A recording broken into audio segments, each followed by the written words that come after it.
detective, thrill me. Thanks for joining us for another episode, Thrill Me Podcast, 150th episode, gentlemen. Who'd have thought? Well, did anyone? Did anyone in this room think we would have been here at 150? Hopefully you, Adzi. 150. No, I certainly did not. That's my estimate. I certainly did not. I thought we'd maybe 10 to 15, then it's all too hard. Everybody struggles. Well, luckily, mate, no one can stop you. No, that's right. We're still going. We're still kicking. Tonight, 150th episode, we're going to cover Skyscraper, the new rock film from this year. And we're also going to cram in what we've watched and a little bit up or down. So it's a bit of a, super-sized episode, so to speak. Mm-hmm.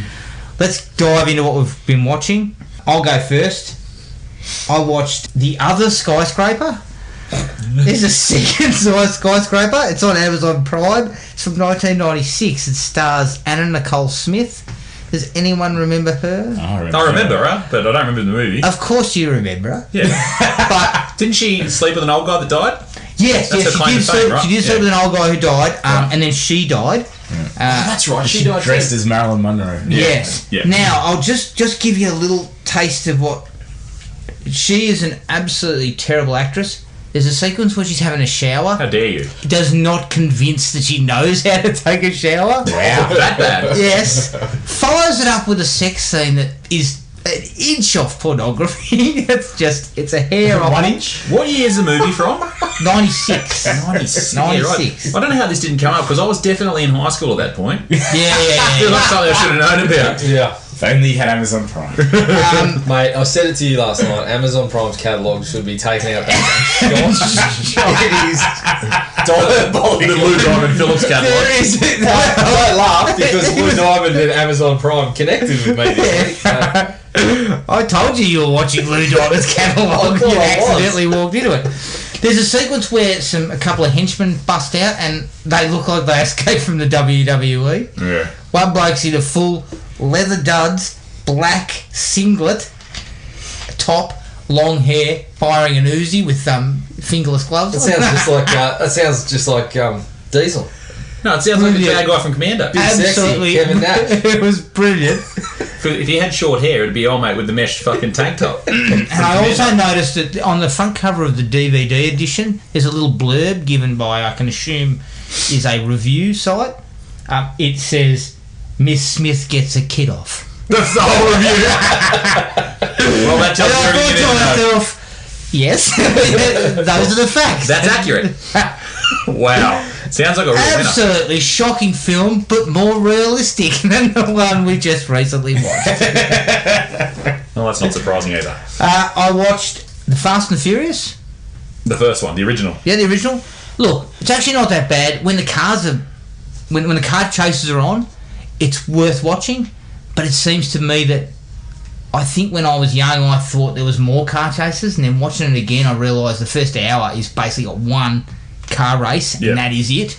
And it seems to kind of spin its wheels and do all this heavy lighting and the blurring fancy of music stuff. and all this sort of stuff to try and smoke and mirrors you into thinking it's more exciting than it is. Yeah. But when it actually gets towards the end with the heist and everything, that stuff's really good. I think for the time, though, I think it was pretty exciting. It's just now we've got Fast and Furious 7 and 8, and you're like, oh, they're not jumping from skyscrapers. This is fucking boring. They were trying some fresh... there was the early days of CGI, so they had those bits where the camera goes through the manifold of the car. Yeah, you see the firing of the engine and the NOS. Go to the NOS. And look, all of that looks fucking stupid now, but back then it would have looked pretty cool. Yeah. We watched Date Night, Steve Carell. Yep. And I haven't seen it. What's her name? Tina Fey. Oh yeah. Yeah, not bad. That's pretty funny, standard. but standard. Yeah. I watched the Joel McHale show. Loved it. Good. We talked about the tattoo from one of the other episodes. This one's better in my book. I still like the first one better, but this one is very funny. Old mate's, the he's story response behind to the first one was is. better. Oh, fair play. Yeah, you got me. The anticipation just before they reveal the tattoo is my favourite. The best part about that tattoo though is you think she's just taking the piss, and then you find out the chick actually shit somewhere. Yeah, that's right. And that's actually like this is what she did. It's practical. Funny story. I shat somewhere one time. Yeah. And then when they tell the story, they cut to a shot of her going, Yeah, she's like grinning like she's proud of herself. I suppose you're not going on that show if you're a real winner at life, though. Exactly. I watched Fittest on Earth documentary, 2017 CrossFit Games. Excellent. Motivation, really good. preparation, they're for just Tough Mudder. Yeah, but they are just watching these people and the workouts they've got to do, and it actually came down to the wire. Like, it was really, really tense at the end, you know. Yeah. I really enjoyed it. I watched Glow, first couple episodes of Glow, season 2. Really enjoyed it. Quality's still there. I think it's better than the first season. The bloke, the guy who runs the show, it makes me laugh every single time. But I also love his offside, the guy who's coked to the eyeball. Yeah, with his blowaway and shit. Constantly. Big suits. Horrible shirts. I like how they end up with him in the announcer role. Yeah. And then as the season goes on, you see him in a couple of other roles, and it's just piss funny. I love that he rolls his sleeves up on his jacket. He looks like someone out of Miami Vice. Yeah, exactly. Yeah. I watched The Incredibles 2. Really enjoyed it. Yeah. Not quite, just a hair behind the first one, but I really liked it. I think they did a great job with it. I watched a short kind of doco thing called Made to Be Broken. It's about a guy who's the Appalachian Trail, it's a 2,000-mile hike. Yep. Most people do it in 4 to 6 months. This guy ran it in 45 days. And it was, I mean, the guy, at one point the guy was talking bloody, just, he didn't know what he was saying. So he's he was that hallucinating. tired. Yeah. But it was really interesting to see, because, he needed a full crew behind him. So what was he going for a record? Yeah, it was a record. Someone had done it in 46 days, I think, so he was trying to break it. Yeah. And just the shit he put his body through just to get there. So he probably didn't train at all for that, right? Yeah. Imagine what you've got to do to yourself to train to run for 45 days in the He mountains. was just like Joe Schlub, but he just decided, bugger this, I'm going to run the Appalachian Trail. So it's Forrest Gump. Because he was into ultra marathons anyway. Yeah, I assume. So, and he had a crew of guys who were all ultra marathon runners who were running with him and helping him out. You got to hate yourself to do that. I reckon. There's got to be something wrong. Yeah. Problem is, you're like, yes, I've done it, and then someone else goes and does it, and you're like, Yeah. oh, now Someone what? does it a day. Yeah, they do it quicker. Yeah. you go and murder him. No, but then you're thinking to yourself, all you're thinking is, I'm going to go do that again. Yeah, exactly. That's what I mean. You go like, I did it, and now you've taken it away from me. I've got to go back to the drawing board. And the last one for me was an obscure one that me and my wife watched called Christine, not the Stephen King one. Yeah.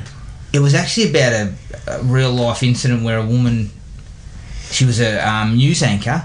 She got on the air in, like, I think it was 76 or 78, and blew her own head off on camera. What, true story? Yeah. Oh, shit. And as I said, at the end of it, watching it was really well made and it was really well acted, but it was like, this would have been better as a documentary. Oh, I thought it didn't need to be a movie, Dramatized. because I think the idea behind it was, and obviously it went back so far that they hadn't diagnosed it, but I think she might have had like bipolar or depression or something like that, and it was affecting her, and the movie was trying to explain that, but it was just, it didn't really work, because it was just, after about an hour I was just like, ugh. Yeah, I don't really know what this is about. Adam's feel good corner here again. You must have a really happy life outside of film. You got to like watch all this terrible shit to bring yourself down to level. No, but I've mixed it up there. Shit. I watched The Incredibles. I watched The Incredibles and Fast and Furious. Come I don't on. know if that's an upper or downer. That's an upper. All right. And that's me.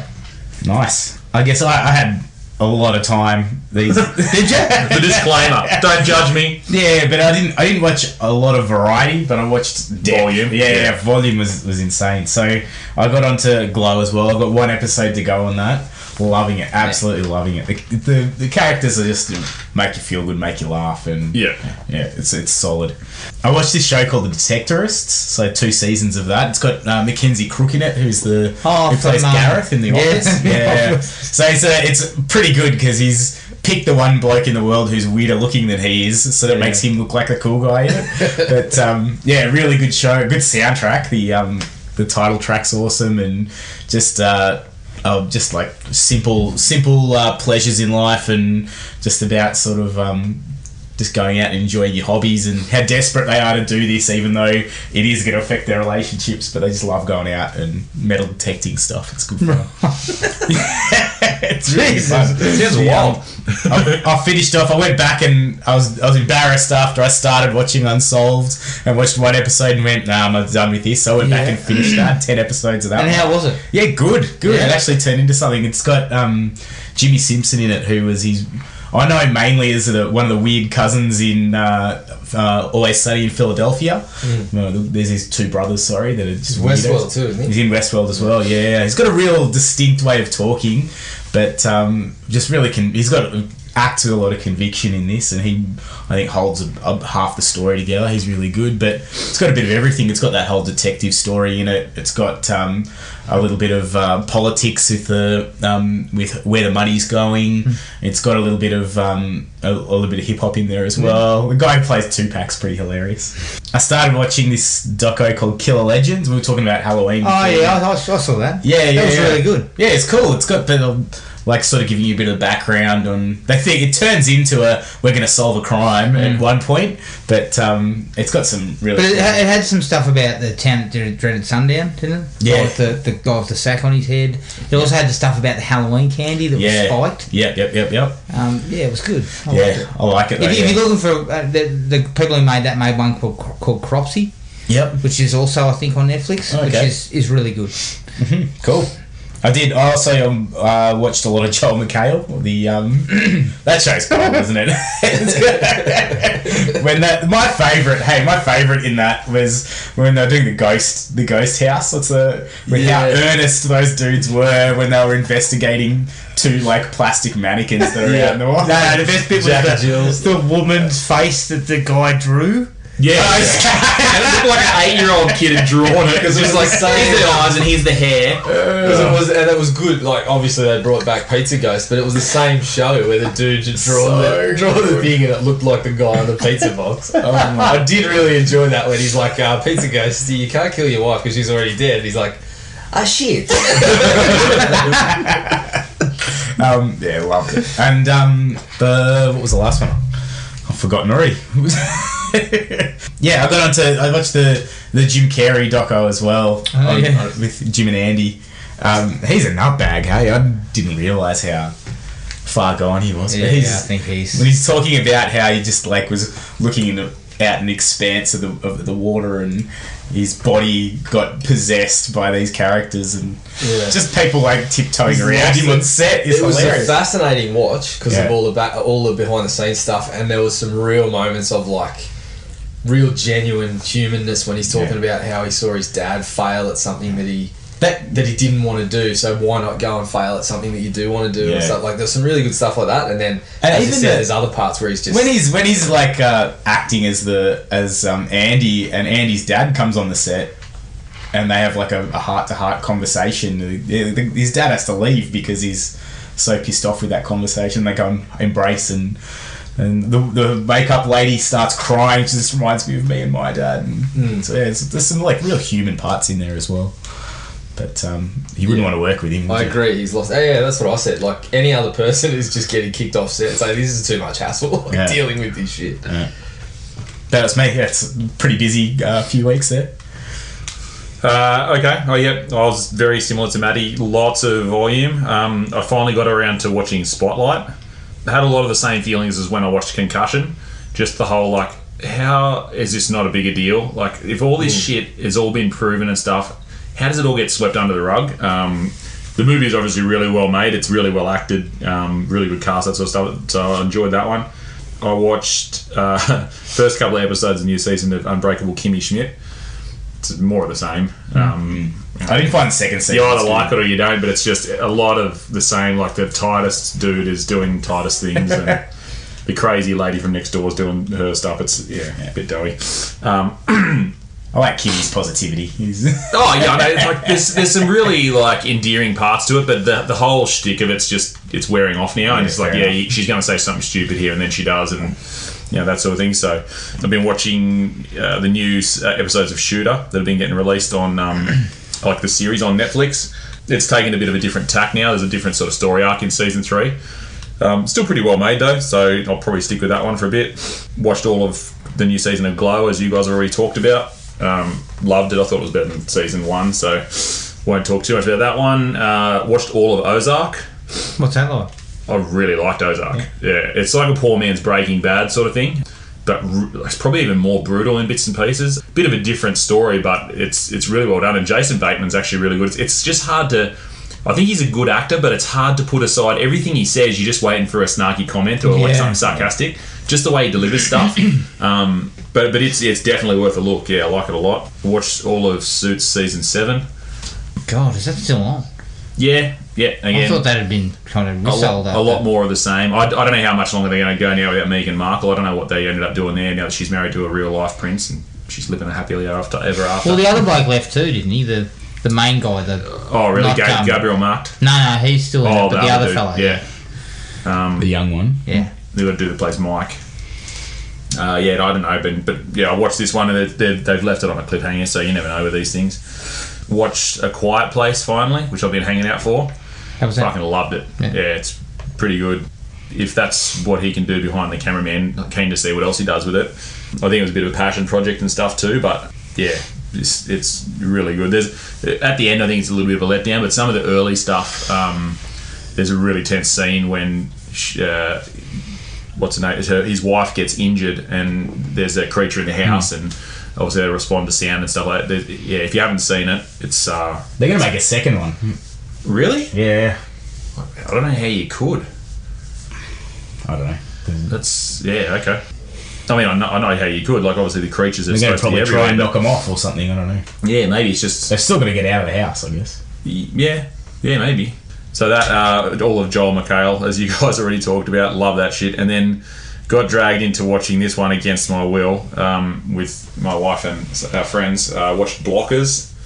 Oh yeah, is that the one with John Cena? Yeah, and Leslie. Yeah, I love that. I thought that was pretty funny. It was very up and down. So like there was bits where I was like crying laughing, and then there's some bits I was just the like, bit where they are in that pair's house and trying to keep quiet, and she is squeezing his balls. Yeah, and he's like, use your nails. He's like, I am.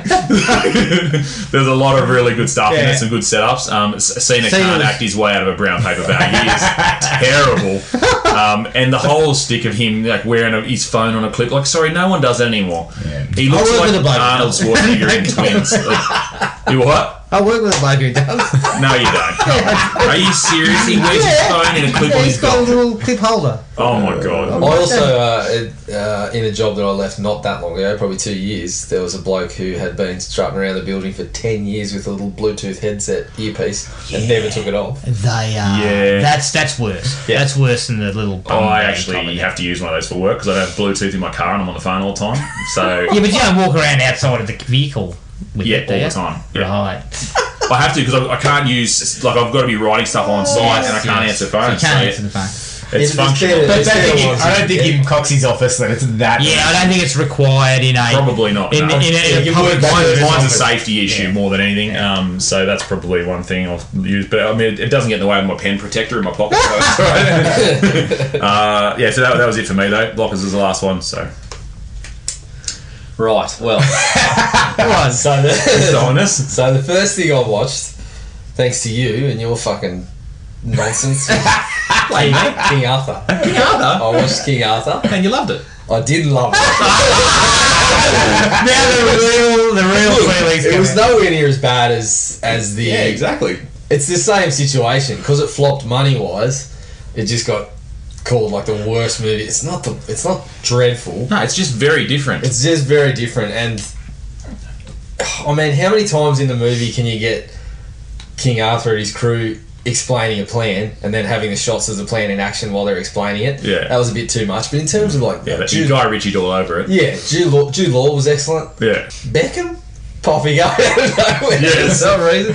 But you know, the acting was fine. The story was okay, but it was just a little bit bland in the long run, but nowhere near as bad as I thought. Tell you what, Charlie Hunnam can pick a project though. Kid knows how to pick it. He knows how to get his little boat going, doesn't he? Oh god! And he was attached to 50 Shades of Grey too. He should have stuck to that. He should have done that. Yeah. I mean, that is a turd as well, but it was a money-making turd. Yeah. Yeah. But there were 3 films that made money. They were all shit, but they made money. I have not watched them, I'm proud to say. Yeah. I haven't watched them. I never will. Although I said I'd never watch King Arthur either, so I'll be. I'll watch 50 Shades Free and tell you how good it is, and you'll be all over it, mate. As soon as someone goads you into it. It's like a dare, isn't it? I did. I'll stick you that one. Yeah, don't tell me about that.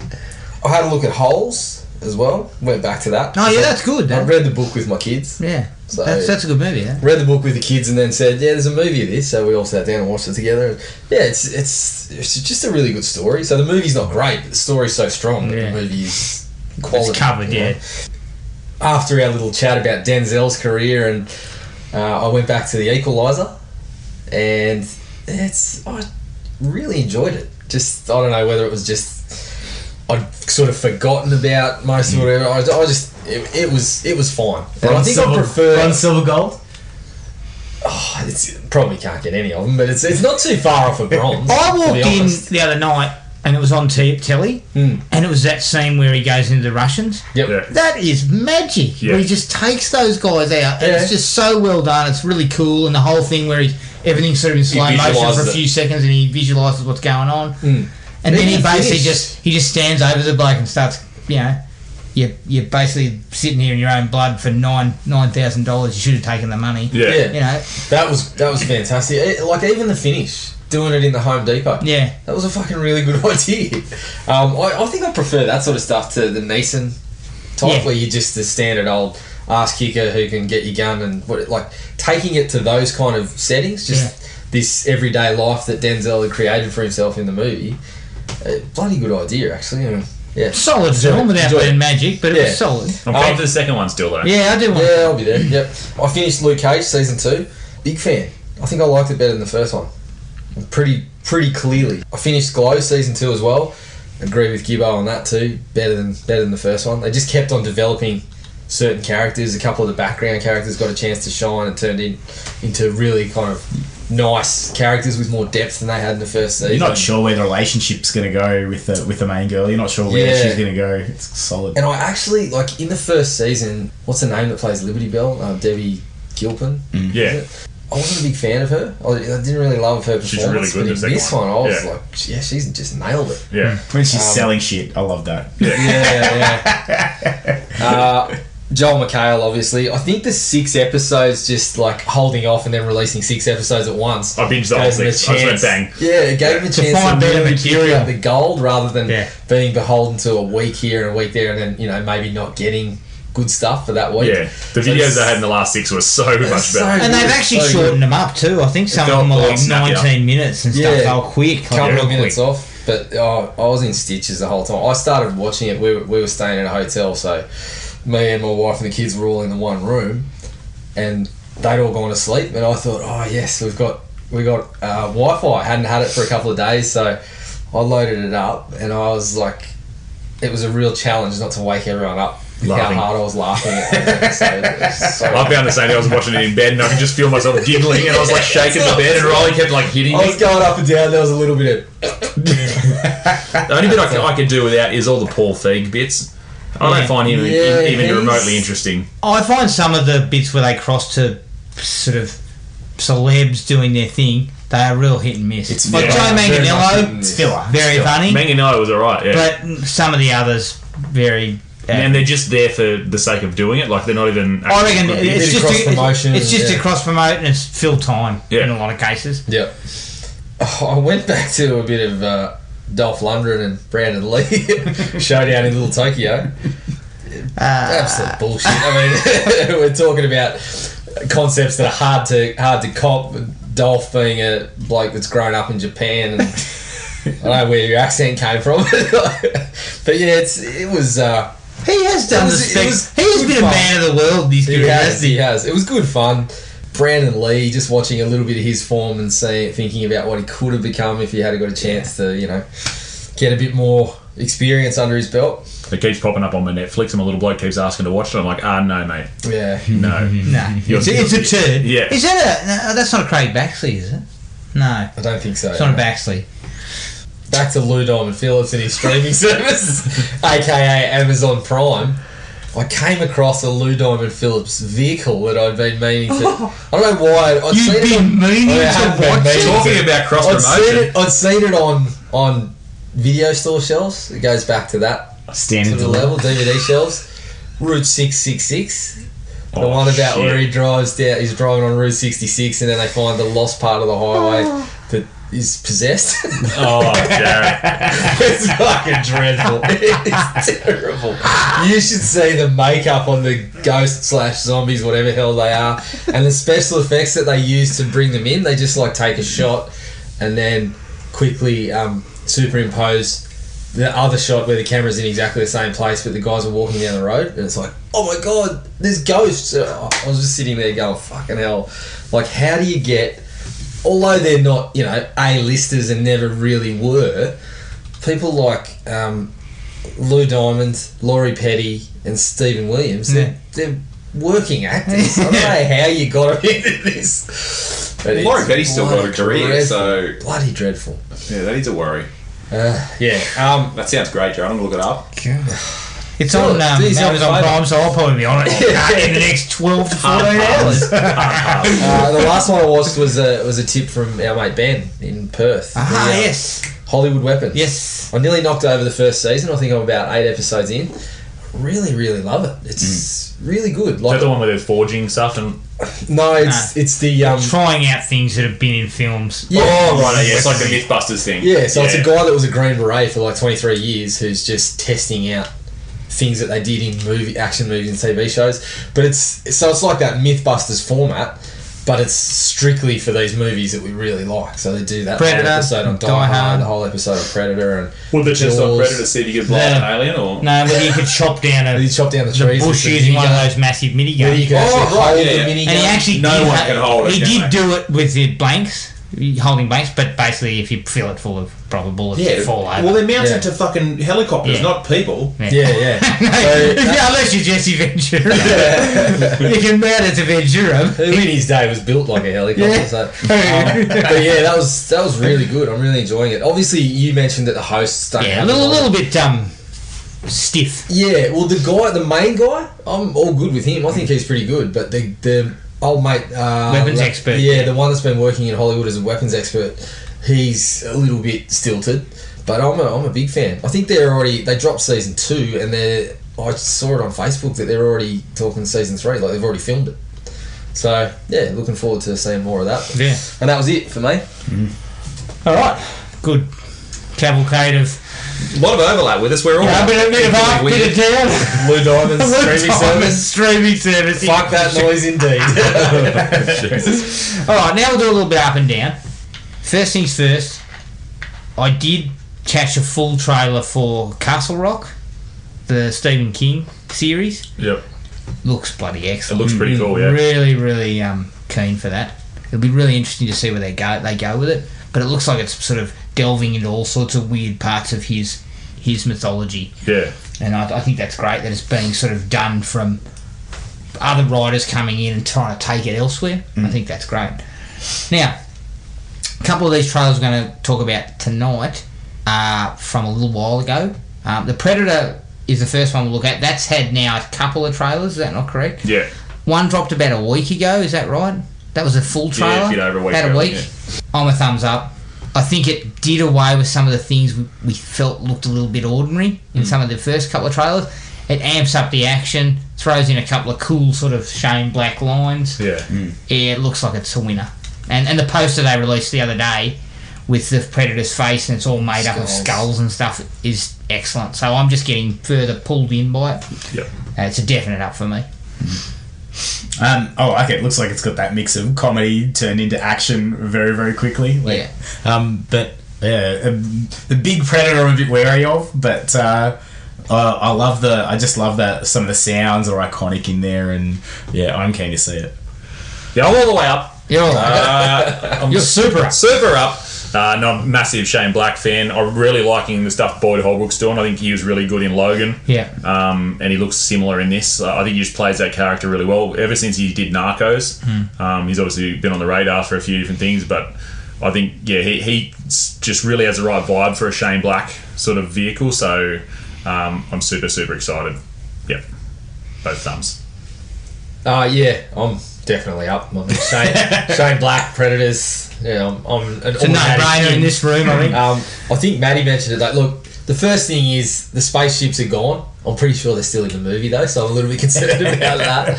The second thing, Maddie actually mentioned it. It was bugging me too about like the ultimate Predator. It's like how many we kind of got here a couple of times that we got an ultimate Predator. I did that in Aliens vs Predators. You had the bigger Predator. There was the one that was attached to the Predator in Requiem. Even in Predators, I really liked Predators, but we'd kind of already gone there in Predators too with I can't remember its name, but the black looking one.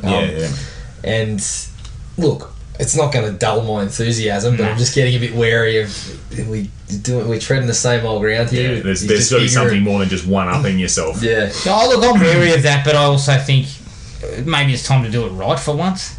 We've been down this road several times and it didn't work. But you've just stated the problem. We've been down it a few times. Yeah, we have. But Predators worked. If they do it well, then I think I can let it slide. But if you go to the crossover comics and everything like that, the Ultimate Predator is a thing, right? Like it's part of the story. Haven't looked any further into that. Yeah, it is in there. So. Like, yeah, it makes sense that there's a hierarchy and that sort of thing, but I'm just like, but how many different levels are there now? So there was 2 in Predators, like the Adrian Brody one, and now this one just dwarfs everything. This one's huge. Yeah. I mean, it looks cool in the trailer, and it's not gonna. As I said, I'm not gonna walk in there going, this is going to suck. I'm going to be in there saying Shane Black, Predators. I'm pretty much going to like it, even if it's just a middle of the road kind of thing. So. If the giant Predator doesn't work, it's still not going to happen. It's just queries, mate. I can't watch that. Questions. Yes. In keeping with our Skyscraper discussions a few weeks ago, what do we reckon on the box office for this? The Predator. Better than Skyscraper. Hopefully good. I'd say 4 to 450. I would think. Yeah, I'm saying that. A lot of people, movie-going public, men our age. And I would be disgusted at anyone that doesn't go to see it in cinema. So, yeah, I think... it'd probably top the 400 worldwide. It could, surely. What did Predators do? I'm going to come down a bit because I think you'll find that Predators did reasonably well, and we're talking maybe 170, 180. That's what I'm thinking. I'm thinking this might go 250. 250 to 300 because it's a return.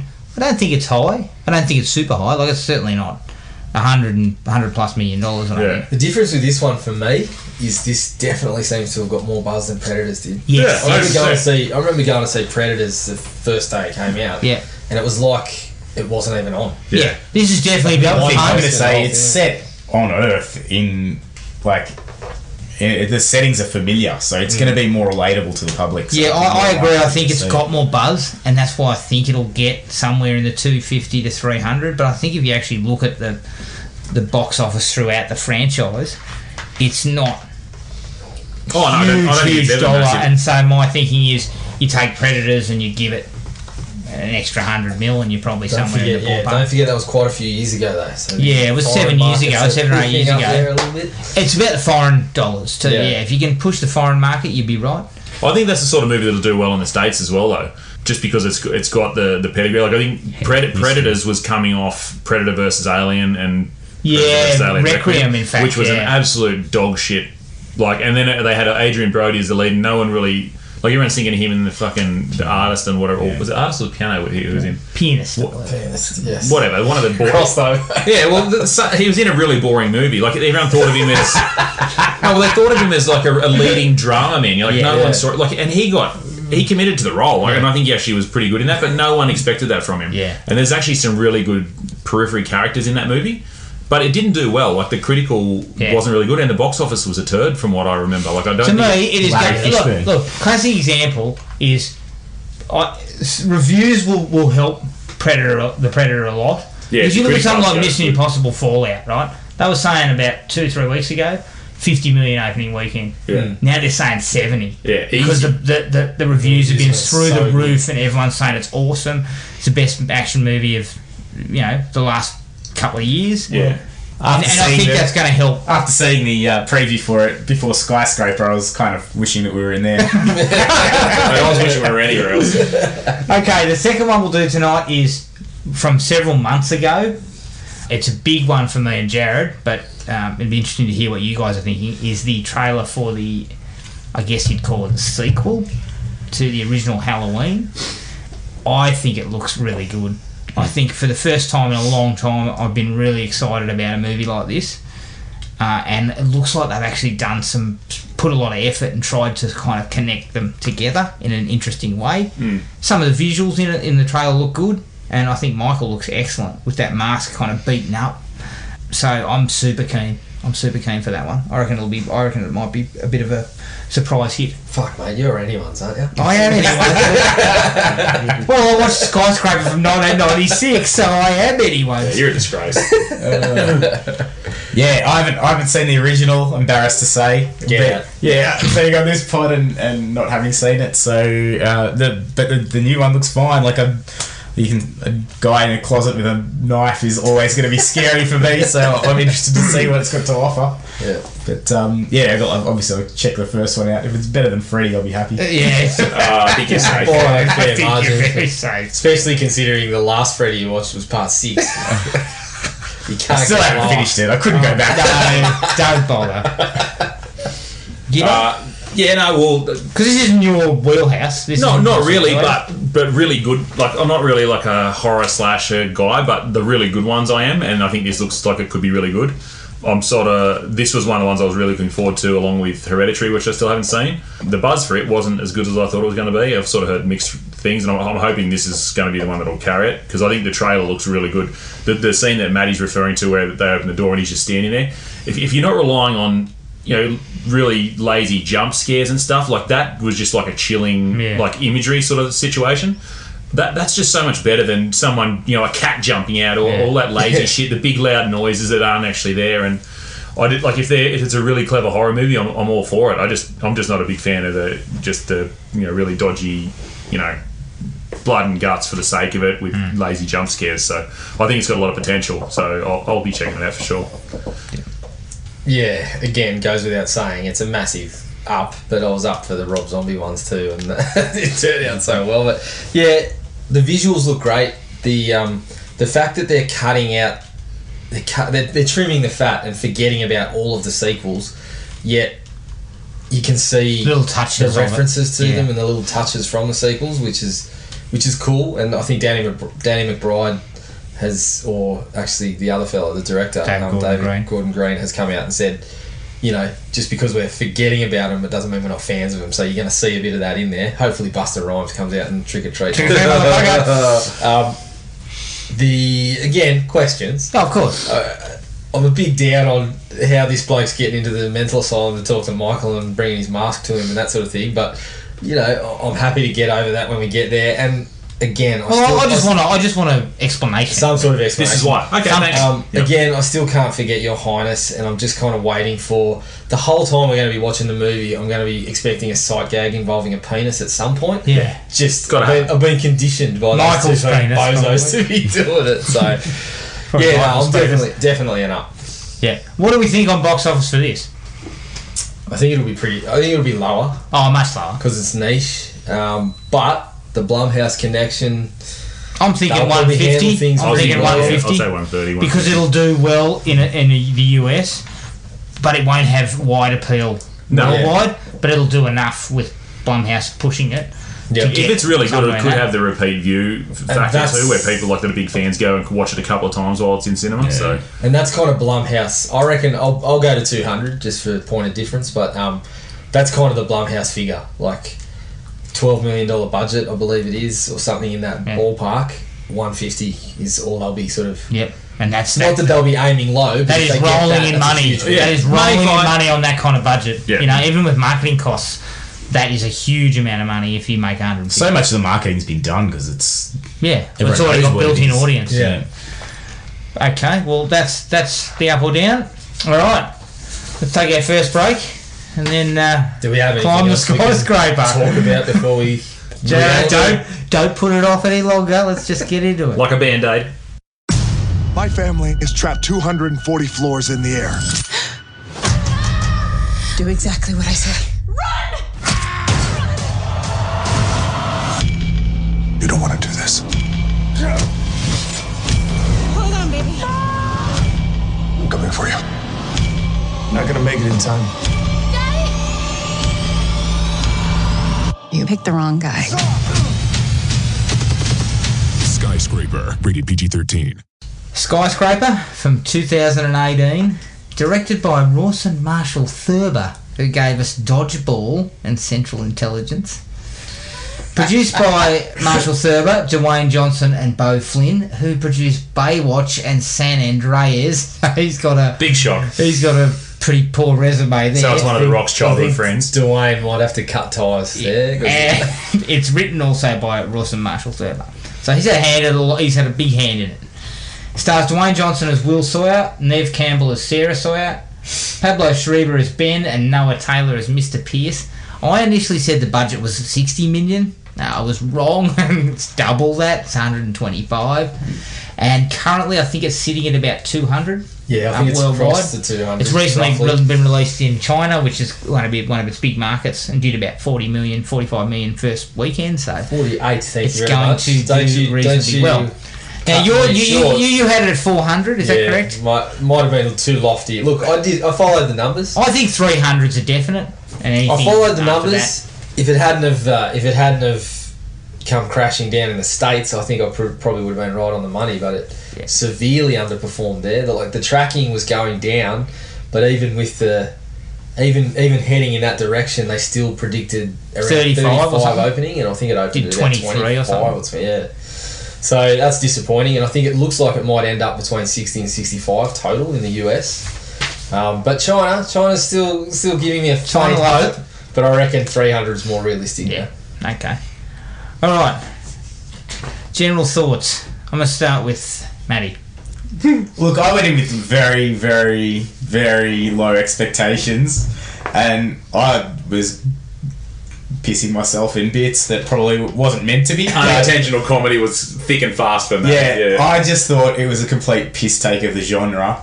I was chatting about it with a friend before I went in there. Shout out to Tobias. It definitely hits the mark as I think it was meant to be a tongue-in-cheek thing. I don't know, but they just took a whole bunch of things that you'd expect to be in there and put them all in the exact order and place that you would think they would be. And I got a chuckle out of it. So my mark, I'm going to give it a 3, just because I was laughing throughout the whole fucking thing. You can leave. The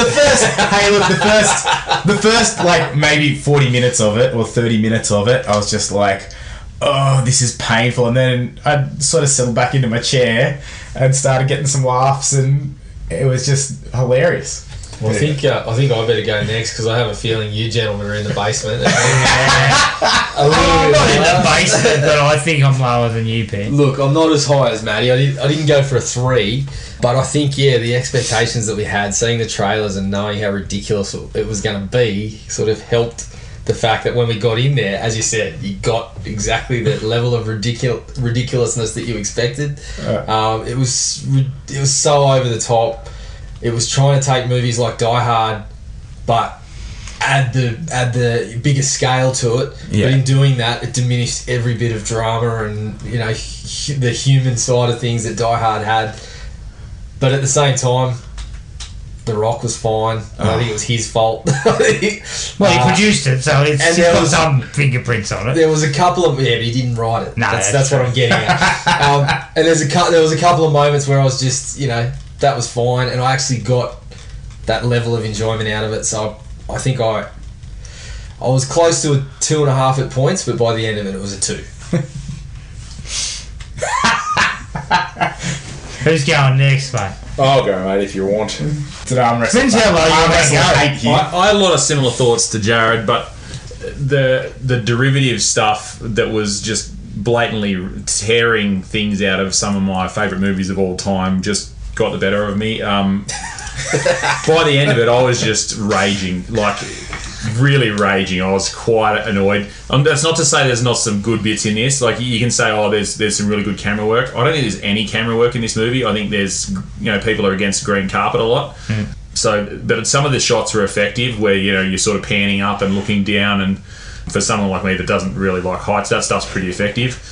But there was just some of the plot points and things where there's just holes that are they're bigger than the hole in the pearl at the bottom at the end. Like they're just gaping chasms of logic in a movie where if Maddie thinks there's unintentional comedy, they're trying to be tongue-in-cheek.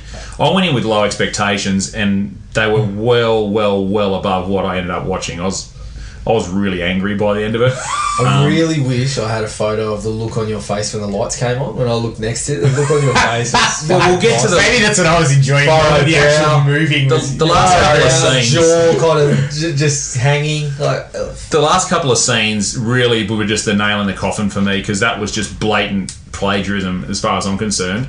But up to that point, like Maddie's talking about bits where they're trying to be really like heartfelt and poignant, and in the whole cinema, all you can hear is Maddie's booming laughter, and that's all you need. Like the movie wasn't trying to be tongue-in-cheek; it was trying to take itself seriously, and it failed miserably. I hope it wasn't. I really hope it wasn't. I was a 1, and I was an angry 1. It could have been lower. I was. Look, I haven't gone to that depths of the basement. You didn't see my face at the end, mate. I've gone for 2. I've See sort them? of split the difference there. Talking yourself up. You're not even going to fucking town on it. But I am going to go to town on it. It's a low 2 for me.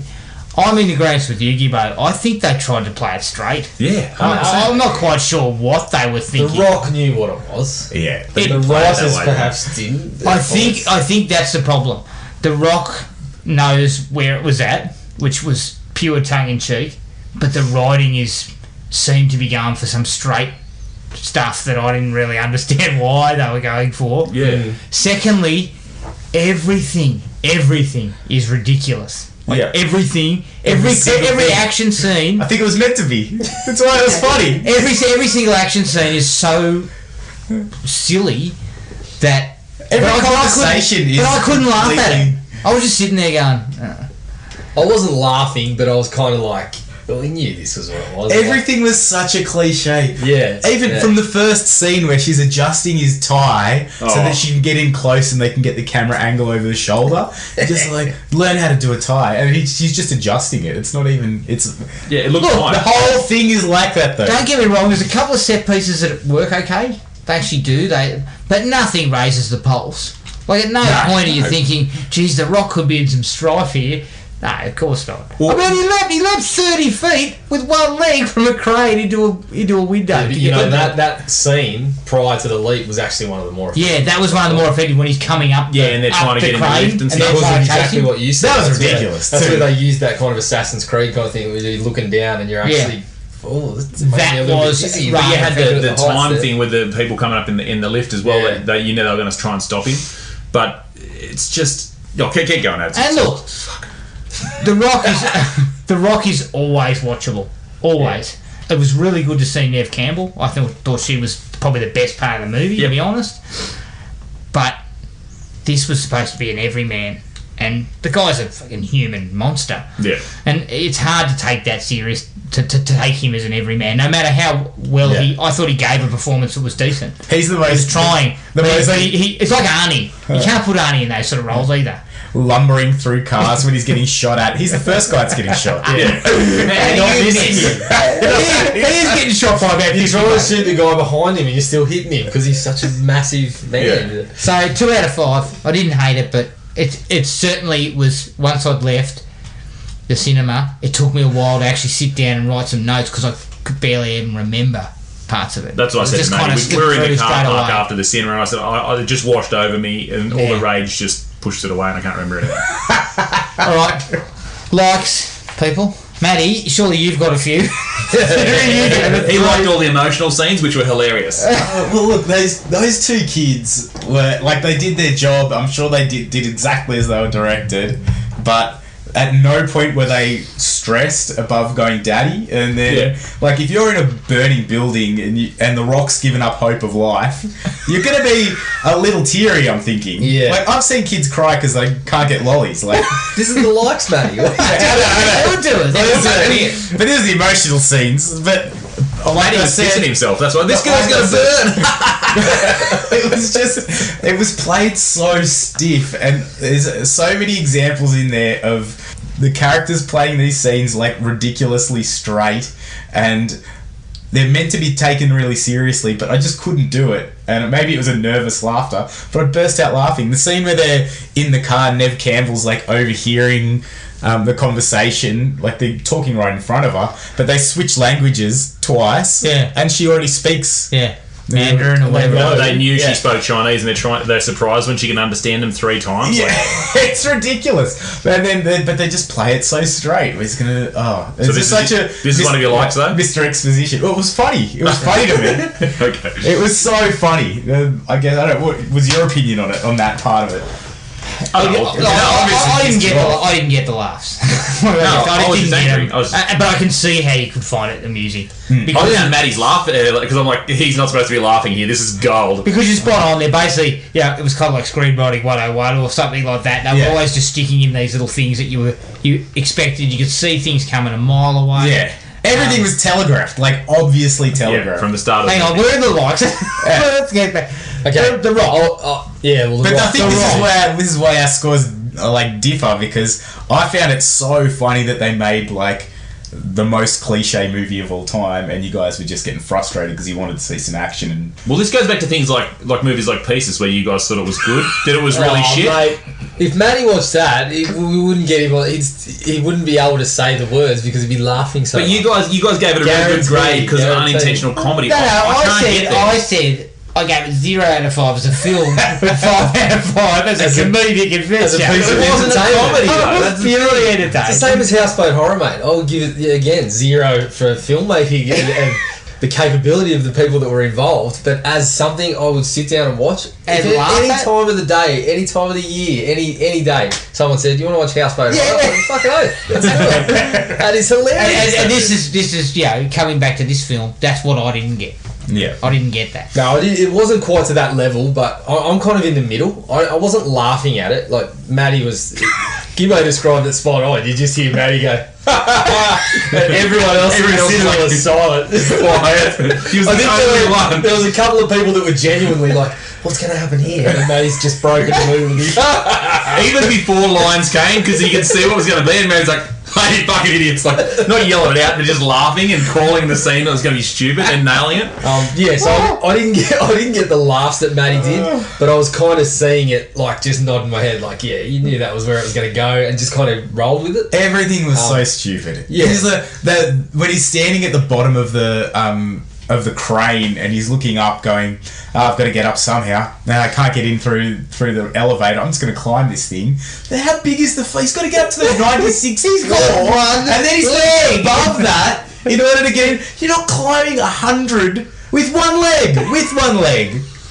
But I think it's a pretty sturdy leg, though. Jared asked me about this. I'm pretty sure that tower crane was on top of another building, so he didn't start from the ground. I remember him coming out of the door. It's still a big climb. He did it in record time. Yeah. And he's just like barely fatigued. And then he's at the top and he's just looking around, just running away from people shooting at him and helicopters shooting at him. So I'm just going to jump into the building. Yeah. Why are they shooting? I want to know why they're shooting at him. Do they think they're going to save him? They think they're going to stop him falling off the crane if they shoot him? Why are they chasing him? The impact of the bullet is going to knock him off the crane, isn't it? Like, just let him jump. Just wait for him at the bottom. He's not going to get into the other building. Oh, that's ridiculous. Anyway, still in likes. You guys are proving my point. The Rock is always watchable. Yep. Always charismatic, no matter what he's doing. And look, I said that he struggles to. He's not an everyman because of his physical It's a size, casting issue more than anything. but his acting prowess is solid. Yeah, I give him props for his acting. The problem for him was it was so over the top. They should have leaned into it and given him those lines that he's usually got, like in Rampage. That's a big arm. That's right. That would have been perfect. Giving him some one-liners, let him spew that sort of stuff out. It would have been fine. It was lacking that, but again, you got what you expected from him. You got the performance that you expected. Neve Campbell was a pleasant surprise. Yes. That's about as far as I can probably go for the actors involved. Other than old mate that's running the show on the outside that you got frustrated with at the end. He's a solid actor. Yeah, he did the job.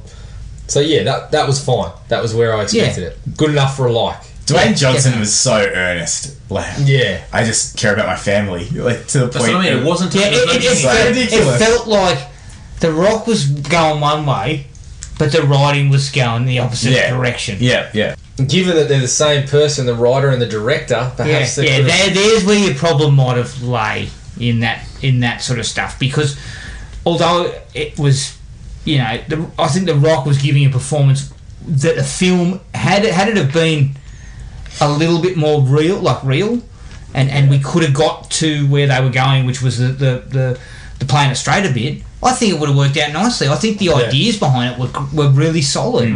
To take Die Hard and then to set it on fire.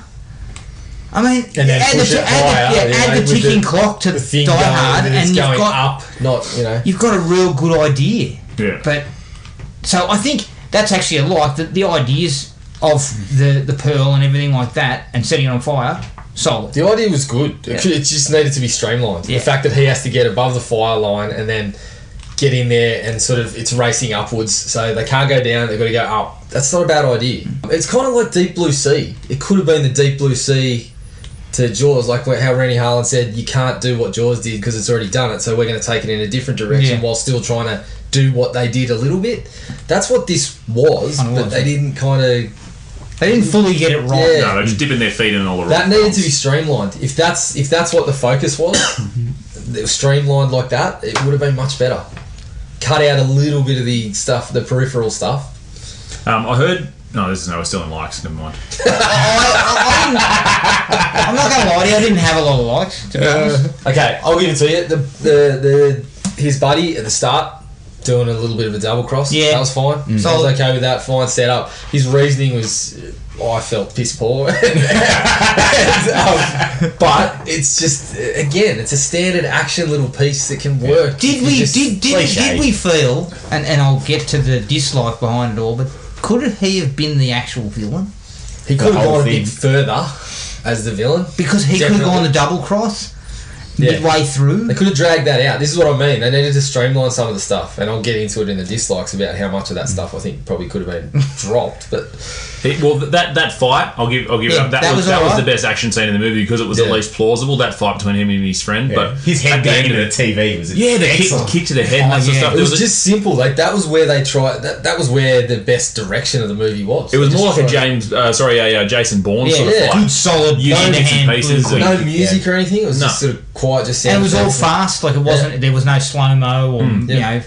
So I thought, and no fast cuts. So not many shaky cam sort of things. Strangely enough, as much as I found most of the action scenes extremely ridiculous, I actually kind of enjoyed the final bit involving the mirrored room. Yeah, right. As dumb as that room was. Right up till the end bit of that. And the fact that you were just waiting for that. As soon as that happened, they were on the top floor. I'm like, right, we're at the end. But I did actually think it was kind of cool with the mirrored room. And 1 minute they turned a fire on them, and of course they're mirrored in what was there, so you know. I think they missed an opportunity there, though. I would have loved to see a fight where they're just fighting in the empty sky. In the sphere, that would have been cool. That would have been amazing. And they should have got rid of the other guys with the guns earlier.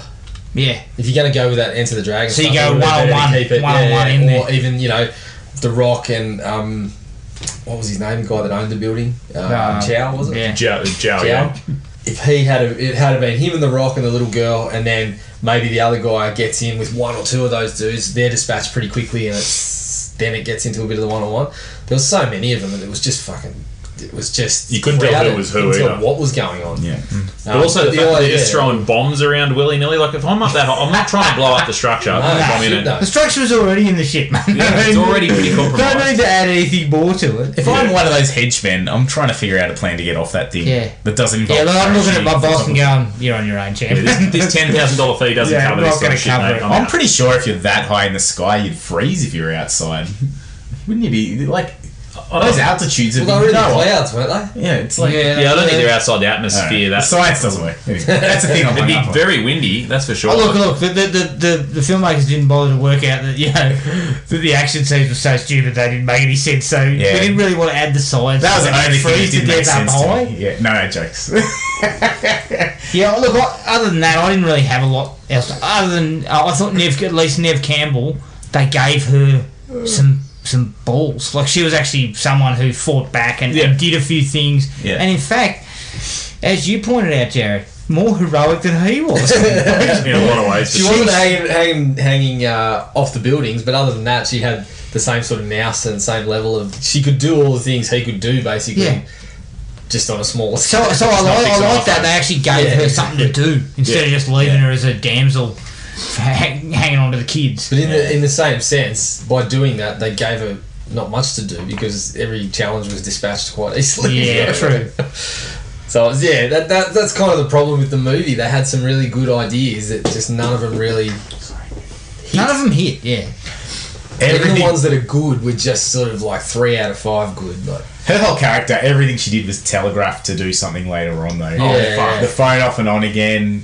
Yeah, there's just a whole bunch of stuff you just like... Don't even get me started on that.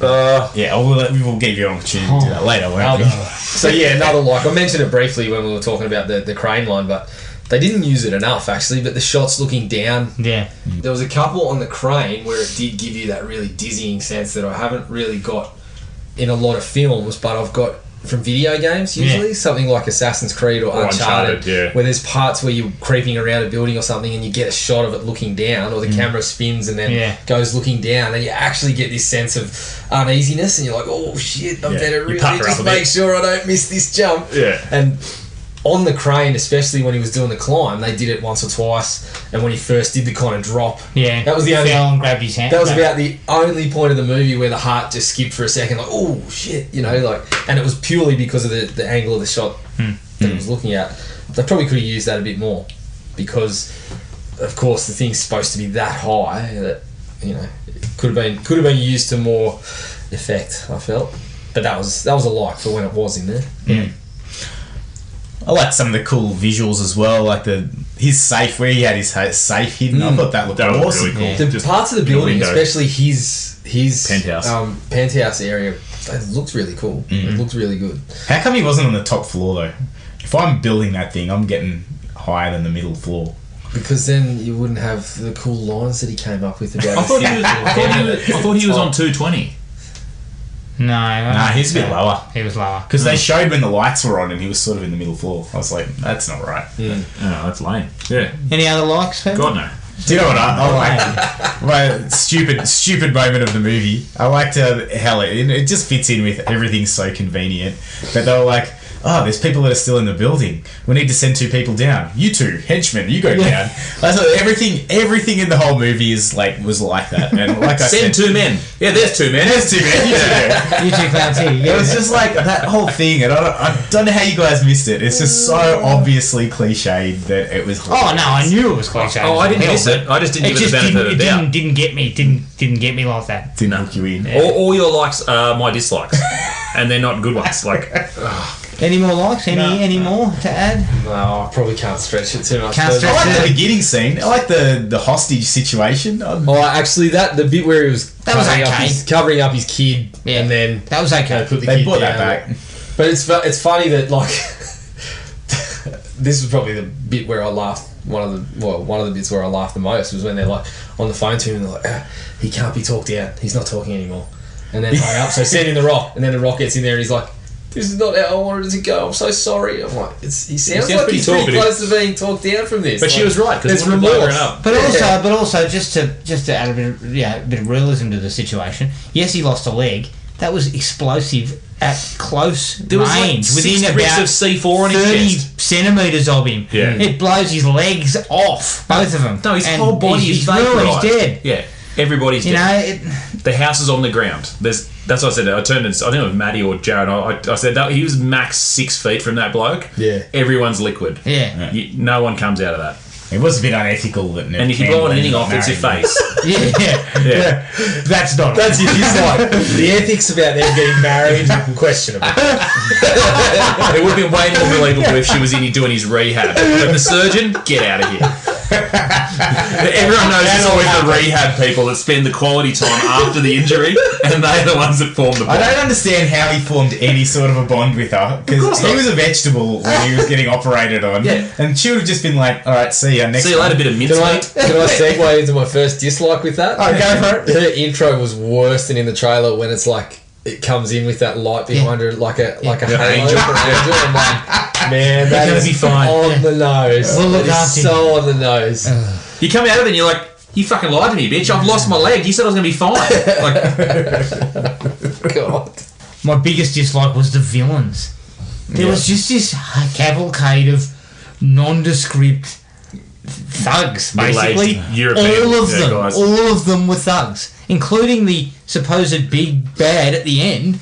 He's just another bog standard thug that we've seen before. No, he's a money launderer and fucking heavy for 3 different drug cartels. It was such crap. He's a big deal. And I still think it would have been better off going back to the friend being the villain.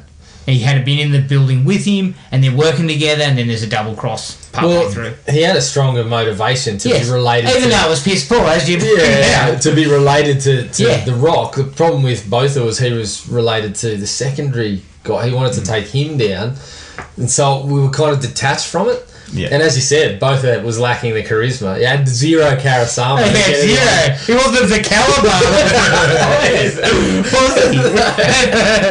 With a K. He wasn't getting anyone through the door. No, but to me, you just give it a quick polish and you make Ben the villain because they're connected. You have a small part for the guy who created the building, then piss him off. Well, the whole time I was watching it, I was looking at Botha going, although not even close to the level of this, he's your Mr. Joshua. He's your heavy. Or your Carl. For someone else. Yeah, exactly. He shouldn't have been the main villain. No. Yeah. No, he should have just been, doing the work for somebody. Yeah. It didn't make sense to kill off Ben.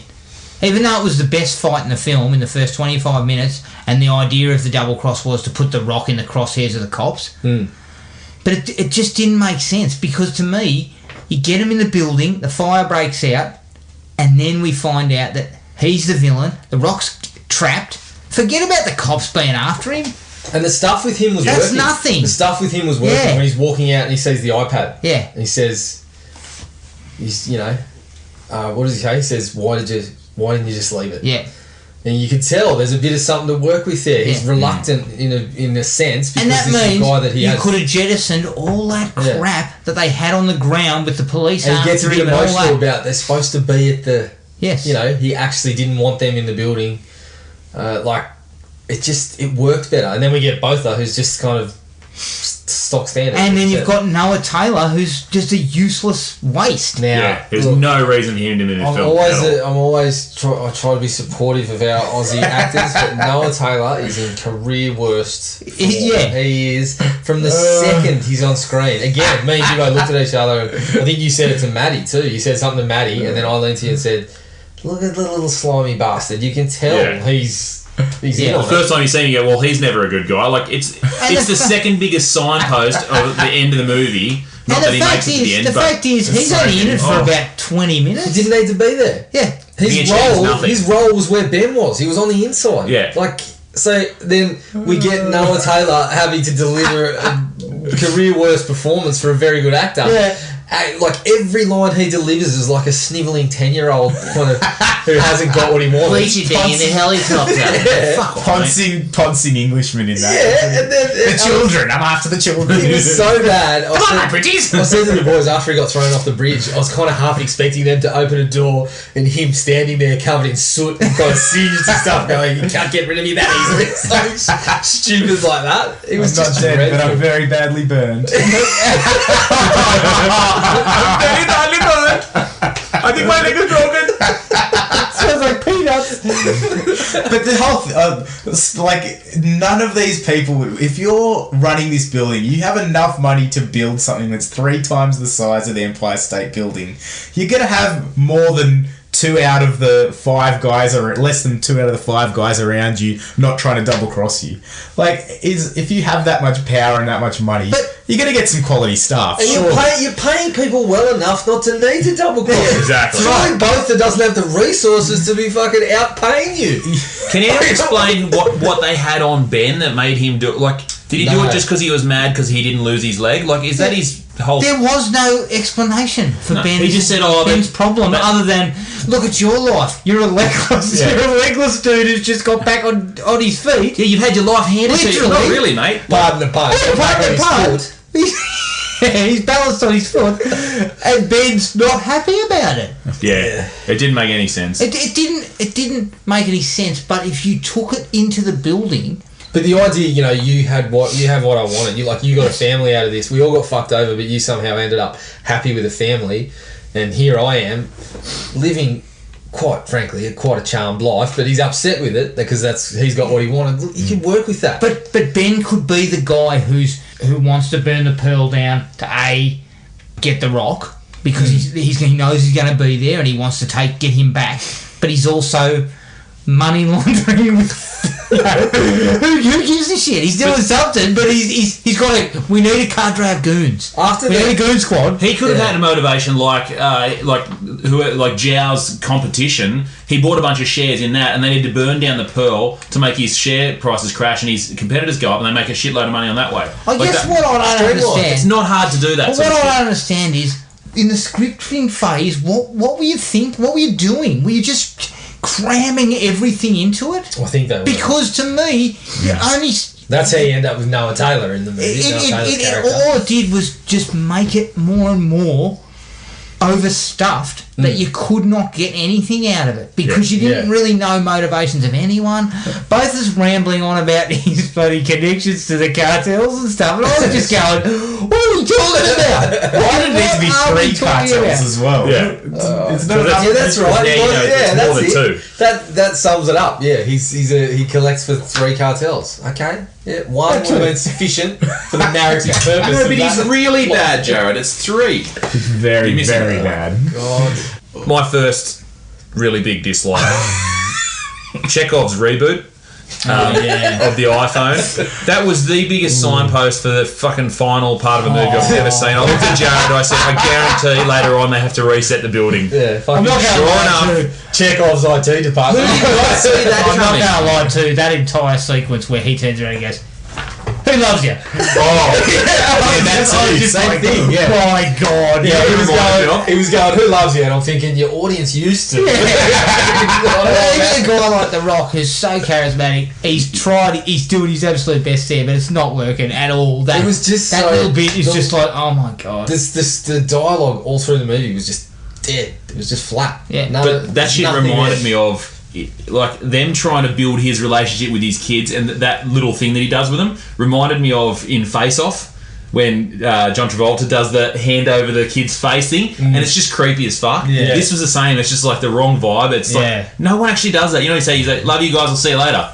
Oh, nice, thanks, Dad. You know, I love you too. Like that's what actually happens. Yeah, no one has these little staged fucking farewells. No. Well, coming back to what you said before about leaning into it and giving him those one-liners would have actually helped.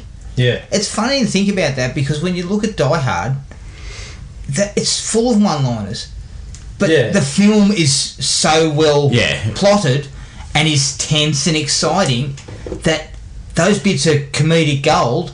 That they get laughs in the cinema, but you're also on the edge of your seat. Whereas this one needed a bit of that. The biggest audience responses of the whole movie when we were watching it, one of them was the guy when he makes the leap. Yeah. The little guy in the kind of FBI thing, like, yes, when everyone else is kind of, this is the bad guy. Yeah. That got a laugh.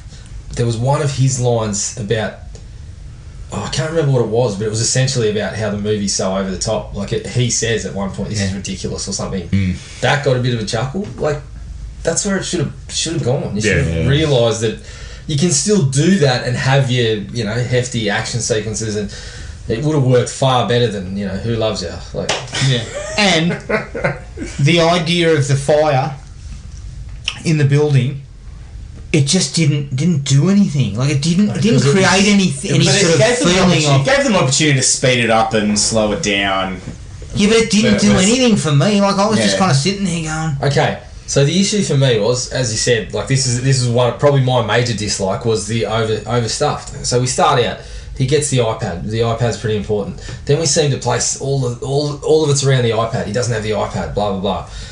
Ben gets killed. We're still after the iPad. He loses the iPad. Oh shit! Now what does he do? So he's got to get on the building. But then, how does he get on the building? Okay, so we've got to solve that problem. He's got to get above the fire line because his family's in there. So then we get the family, and it's like, okay, so he's in there. We should be focusing on. We've all got to get out of this situation. While the fire's creeping up, he's got to get to his family. He's got to get them out. We fucking solve the family problem. Then fucking both is trying to get into the room, which seems to become the big issue. But the fire's still going. So by the time we solve the fucking getting through the door, the fire's gone up to the top. And it's like, so what happened to the sense of urgency that should have created? We sat here looking at a fucking steel door and it was pointing in different directions the whole way. So it lost track of the fire's burning and we've got to get our fucking asses higher and higher. And so, to me, you've got the impetus and the excitement of every floor we go, it's right up our bum. So are all these guys with guns. Yeah. We are under the hammer. We've got to stay on the move, get to the roof. So the bad guys get close to when they're in that garden area, and she's like, okay, we're just going to keep going. They're kind of calm, and then the fire starts coming through the floor. Yeah. That's the only time it's really tense. And then I suppose when they're trying to walk over that fucking plank, and he's somehow holding a bridge, even though he's holding the fucking cables of the bit that he's on the same side as. Yeah. Like, that's like when you were little and you were sitting on a chair and you're trying to lift the chair at the same time. Where his face looks like fucking illogical. He's like, I can't hold it. It's like, mate, you're just pulling on steel cables attached to the bridge you're standing on. You're not stabilising anything. And his face looks like he's dropping some cable. I can't hold it. She needed to turn around and go, mate, look what you're fucking doing. I'm actually doing everything here. You're holding steel cables for no reason. They got mixed up. They thought it was the Hercules movie again, I think. Yeah. But the thing is, the fire should have been the big problem with the bad guys. Yeah, they're going to be a huge inconvenience. But, you know, that's how it works. We think we're out of the fire. The bad guys can stop us at this point, whatever. Yeah. But it flips. And both it becomes the main problem. And the fire's a minor inconvenience. Couldn't we be working our way up? And we're getting cut off, and we've got to find other ways to get up. Which is a little bit roof. The roof is where we're going. Yeah, we've got to get above the roof is where we're going. I love the Deep Blue Sea's where they should have gone with this movie. That's all you need to know. But Deep Blue Sea's a far better movie than this. Yes, that's my point. I also come back to the fact that you know how you talked about the Chekhov's reboot. Your reboot. Yeah. Also the fact that I'll just turn on the fire countermeasures, and now it'll douse the entire flame. Are you kidding? That building was ruined. All the buttons, all she had to do was go, oh, please stop fire. There should just been a please stop fire button on the fucking iPad. But the fact is, mate, that building has been on fire for an hour. Well, if we're honest, countermeasures are knackered. If we're honest, look, The Rock's a fucking contractor. His iPad should not have been able to take over the entire building. Yes. His access. And why is there only You've been one? given administrator access. Excellent. We'll just fucking take over the building with your iPad then. Like, this bloke was swiping, like David Copperfield over his watch and opening doors and all sorts of shit. As if he's giving you enough access to take over that building. Like, it's ridiculous. Override. It's ridiculous. Even the part where it's like, his penthouse is on the same, it's on its own fucking link, and you can't do anything. He's like, I'll just go to the fucking the backup panel and cut a cable, and the fucking door's open. Maximum security. Like, there's no way anyone else could figure that out. He just goes to a thing on the wall and goes, "Where's the fucking panel?" And it goes, here. Yep. I'll just go there. Fuck off. Personally, if it was me, I'd be. Why is his door attached to a cable? I'd be given administrator access. Electrical Look at the iPad, then I'd just be playing Candy Crush or something. Yeah. I'm surprised you haven't started talking about the duct tape yet. Mate. I've got a big tee up. I'm going to tee off in a second on all the derivative shit. Just give me a second. The artificial leg, to me, is pure and simply a gimmick. It's 100%. It was used. It's rubbish. That's why it was funny. It is used wholly and solely as a gimmick. Yep. It didn't even need to be there. No. He should have thrown it at someone. That would have been great. They've Use it like a backwards. boomerang. Surely they've written backwards. How are we going to wedge this door open? I don't know. What if he had a steel leg? Oh, great idea. Let's fucking write that into the script. You know what else works? A flathead screwdriver. Ask Bruce Willis. Yeah, fucking steal that too, you dogs. Yeah, but the door's bigger and stronger. The door's bigger and stronger than Die Hard, so you need something that's a bit thicker and bigger than a screwdriver. Then so if it's pinning the door open, when you go through the door, you can't just slide your fucking leg back out and put it back on. It's wedged in there. I love the fact too that that whole bit where he swings across and it catches around his leg and he falls against the window outside, and then suddenly his leg slips and he's like, oh jeez, it's supposed to be tense, and I was just there going, oh and then my he does God. like a gymnastics move where the leg comes out but he quickly flips so he can grab onto the leg. It reminded me of Cliffhanger, where you can't reach someone because they're too far away from you, but then they start falling and all of a sudden you've got this fucking extra long arm somehow. Yeah. I can't do a crunch to grab my leg. Now I'm plummeting towards Earth, I'm going to lunge up and grab it against gravity. Like, Come on, mate, hit us with the okay, you ready? Derivative shit. Stealing from a really much better movie, okay? The rope over the side when he goes over the white, it's even white. That's the fucking fire hose reel from Die Hard. Yep. Sorry, stole it. The wind turbines. Yep. That's when Bruce Willis has to pin the fans in the air conditioning duct in Die Hard. The duct tape. Pretty sure Bruce Willis uses duct tape in Die Hard. Oh yeah, he does. Calling for his wife in the crowd when they come back down. He's walking through all these police after this big thing in a high-rise building, calling for his wife Sarah, but could have been someone else. That was super derivative, and I was already mad talking to Jared, and then the fucking cop comes up and goes, "Oh, it's really nice to meet you face to face finally." It's like, you are not our pal. This is not Die Hard. Get the fuck away from me. I was so fucking angry. I was raging, man. You don't know him.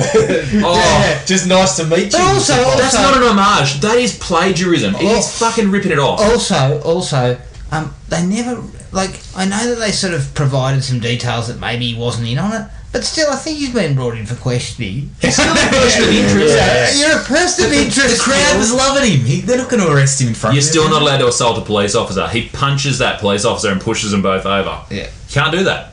They were just trying to do their job. That bit at the end with the sort of our pal situation, that pissed me off. Mate, royally, because it was like, you know, in Die Hard, it was that they have a relationship over the radio, and they get emotional together, and they finally see each other at the end. This one, you do not know the bloke from a bar of soap. You never spoke to him. I'm just thinking, who came up with this? Why do they think this was useful? Whoever wrote Die Hard, obviously. Well, that's the problem. Like the whole time it was put out as a that it was paying tribute to these things, and as Gibbo said, that's not paying tribute. That's just taking the line without any connection to. Yeah, we understand he's on the outside. This bloke's on the inside, but there was never a connection. So using the line just feels like a cheat. Like it's as you said, it's caused you more angst than it has kind of. Oh, that's a nice touch. Like, angst is too light. It just kind of feels like. But it was the whole. Every single part of it was like that. It's like, let's just use it, but we won't attach it to anything. There's no emotion. There's no excitement. There's no. I mean, even when he's hanging off the edge of the building and then he's going through the turbines, there was just no excitement at all. None. So Bruce Willis, the best duct tape in the world doesn't hold you to the side of a building all the way across it. Yeah. Like after the second time you pull your hands off the glass, the tackiness is gone. I use duct tape a lot at work. I was going to say it's not that good. I was going to say he's picked up a bit of dust and it would have just been him going. Yeah, he holds off, plummets to his death. Oh, but that's the problem with the whole thing. Bruce Willis and Die Hard managed to wring more excitement out of a friggin' air conditioning fan and vent than he did out of the world's biggest spinning turbine, 100 floors off the ground. Yeah. And that's even the bit when Bruce Willis is on top of the lift and it's going up into the thing, like they try to do that with the tower crane, and it's just got none of the same effect. And I'm not opposed to like that supersizing it and having a bit of fun with it, but the fun just wasn't. You knew what was going to happen as soon as when they get rid of Neve Campbell out of the building with that stupid elevator. I am not buying into that at all. You knew what was going to happen. Drop the elevator shaft and then punch this thing as it's coming down, and the magnets. The force that was going, the magnets wouldn't have even touched the side. Although that's probably one of the more scientifically, or not scientifically, but close one of the more correct in that normal elevators do have those emergency brakes if the cable snaps. Yeah. But as you said, I've never seen a little bit too far. I've never seen a magnet spark as it slows you down. Yeah. It's an electromagnet, Matt. You don't understand.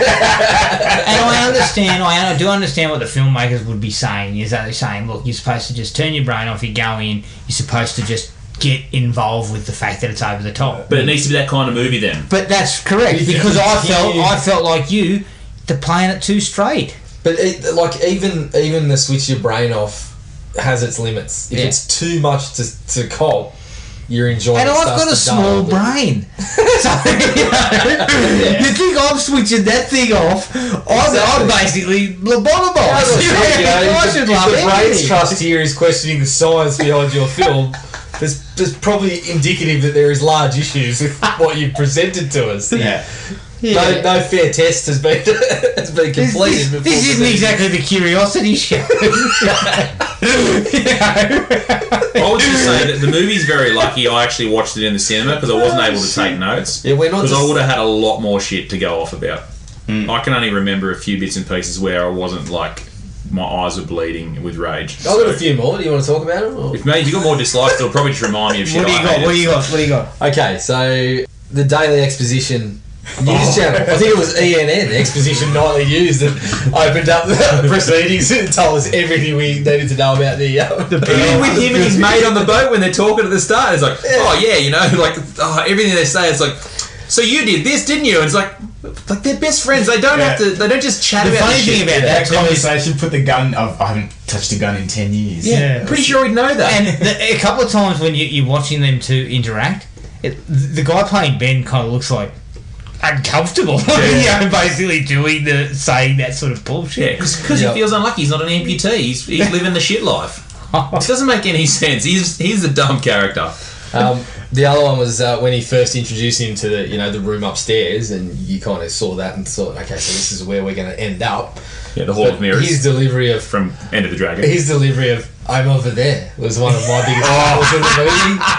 I was just like, I'm right behind you. As we said, no screen is going to fool you like that. Like, I know he's got the technology, but I'm looking at that going, yeah, that's not you. When you turn a corner and see something, you might be fooled for a second. But when he puts the gun down, the depth perception, I don't care if they're fucking 8K, this Ultra HD shit, fine. You're going to hear the gun get put down behind you, not in front of you. Yeah.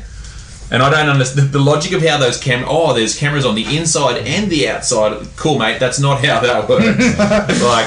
Keep going, Jared, give me more. So, when I was saying that they kind of tried to go too many directions, when they went in to save the family, it was too easy. Like, the elevator thing was obviously fairly contrived, and it was just very convenient. It was very convenient, but I mean, it was too. I'll hold the bridge up while you cross it. Then you guys are saved, and it's like, so what the? Why the fuck did we invest this much of the movie going? I've got to save my family. I've got to jump off a crane to save my family, and then bingo, you've done it. But then the tether that's keeping you in the building is one of the characters that we've barely spent any time with. All you've said to her the whole movie is, who loves you? Yeah. Daddy! That's all we got. Yeah. So, we understand why he's in there, but again, there's nothing for the audience to really latch on to. I know, I didn't like her as a character, so I'm not invested. Yeah. This was one of my dislikes where it was probably verging on with Maddie. This was another one of my biggest laughs of the movie. There was a guy in there, he was 6 foot, roughly, spoke with a Scandinavian accent. Was it this guy? Here's 8 options that fit that description. 6'2", white, European accent. That guy. Yeah, he didn't even give us a hair colour. He's got a sandy blonde hair, tan complexion. Hang on, they're talking about running drugs for 3 cartels? That guy. They mentioned nothing but 6 feet, Scandinavian accent. Dang, that guy? Yeah. And he had a case, the name on the case. Yeah, I can run with that, but 6 feet in Scandinavian. Oh yeah, we know that guy. With so many haircuts. People of interest. No, this is bullshit. I grew up in Japan. That's just leaning too much on technology. And it reminded me, I was listening to the Rewatchables podcast on The Ringer today. Yeah. And they did Mission Impossible. Yeah. And they're talking about in the first one where Tom Cruise gets on a laptop and he goes, types in internet access, and that brings up shit, and they're like, that's not how that works. This is the same thing. You don't just type in 6 foot wide Scandinavian, there's the bad guy. It's just, that's lazy as... Yeah, these are all the sort of things I couldn't write down. What else you got? You got anything else? Yeah. How come the Rock's family is the only family living in this building? Because he's a security consultant. Yeah, they can't open it to everyone else until it's... But why is he there? But everyone below that was there. So there was a commercial district, but there was no one else in the residential because it wasn't insured yet. That was the whole reason they had to get the security thing done. Yeah. They couldn't get insurance for the residential portion of the building. Well, you've done that before you built it? Do you know, honestly, nobody is insuring that building. Nobody. It's the biggest underwriting for a built structure in the history of the world. They say that. That's how you know it's right. Oh, He's on the cover of a lot of magazines. Yeah. I love that bit at the start too. They're like Jiao Chi, or whatever his name is, and they just keep saying it. It's like, okay, good, we get it. He's on the news, guys. Yeah. Yeah, but that was Exposition Central. Yeah. E&N. That's Joe. E&N was in full cry. We've probably already said it, but the bit where he was hanging by the leg, or the bit before that where he does the leap, was just We've ripped that. ludicrous. Yeah. Like, the movie was over the top, but that stretch of 2 minutes where he leaps out of that thing, manages to latch onto the rope whilst his momentum's coming downwards, he quickly slips the foot through the bloody loop at the end. Yeah, I can't do that on a fucking rope swing over the river, let alone hang off a fucking superstructure. I was just like, this is just ridiculous. But going back to Tom Cruise, ask him what it's like to try and fucking jump from one structure to the other and not injure yourself by landing on your chest. Because Tom didn't do so well. And it wasn't quite what The Rock was supposed to do. Or Jackie Chan, what happens when you land when on he your broke foot? his foot. Yeah, jumping through the turbine too. How come when he jumps through it, he's like hugging the pole? When he jumps back out, wouldn't he just go off the edge of the building? Well, no, there's a little ledge that he managed, but he also had duct tape, Matty. Don't think he was stuck to the wall. The duct tape, like the human fly. And his thin rope that was just dangling there And ready for him to land landed the stirrup and off he goes. They continued to try and ride that duct tape joke all the way through. They were crapping on about how duct tape does everything and duct tape's good for this. Mate, it's a great ad for duct tape. What are we talking about? Just get on with it. I like that the knife was like an ornamental wooden. Yeah, and the totem pole that he uses to wedge in the window. Not least of all the fact that when he, like, if you're going out the window and down direct, like vertically, that's fine. Yeah. But he goes sideways. All it does is pull that sideways. It falls out the window and everyone dies. That's right. Well, just Yeah, well, I think underneath, because it'd be like an earthquake when it'd be like a fucking meteor hitting the They earth. could have Well, saved I that think by at making it the- a bit bigger. at the when he gets out of the building and the police are all patting him on the back, that's what he's being asked questions about. Look, you did a wonderful job saving those people, but that fucking thing you dropped out the window killed about 20 people that were standing under. Bruce Willis got in trouble for all the broken glass. Did he save anyone but his family? No. So why are we patting the guy on the Well, back? he saved Jiao. Because the building stopped burning. But he got it. But Very impressive. That is wife. Come on, it's too Yeah, simple. but he's She pressed the stop He's burning getting the building credit. button. They saw him hanging out the window and they thought, Instead of going, look at this bozo. Also, everyone know that women can't get credit for anything, so it has to be the man that gets the credit. It's just ridiculous. She ends up doing. She basically does everything. Yeah. But Essentially. he's got cases to answer. The chunky statue, Yeah. the bits of debris that he dropped while he was fucking clinging onto the edge, Running from the police after being up on charges. Stealing a police motorcycle, a la Nicolas Cage in fucking Con Air. Another derivative scene. Mate, him riding around that bike, that is exactly the same layout as in Con I Air. wish they'd taken Nicolas Cage's haircut from Con Air. Oh, imagine that. Imagine The Rock trying to work his way through that. Put the bonnet back in the box. Hey, I'm telling you, we came back, we talked about this the last time. The Rock has got a lot of real crowd pleasers in his resume and a lot of films that everyone likes, but he hasn't got that gem, and he's getting further away from it. The last good one was Jumanji, and that was more of an ensemble than anything. Other than But that was a comedy sort of adventure, you know. That hit a few boxes. But that's why I think it was taken to He had Baywatch, Yeah. he's had some stinkers. Yeah, he's going away. He's actually falling away from money. a real gem. Like he needs. But he's booked in 2 years worth of projects or 5 years. Hobbs and of Shaw projects, could be good. whatever it is. I mean, honestly, there's cases to be made that something like Walking Tall is his best movie, which is not a great thing.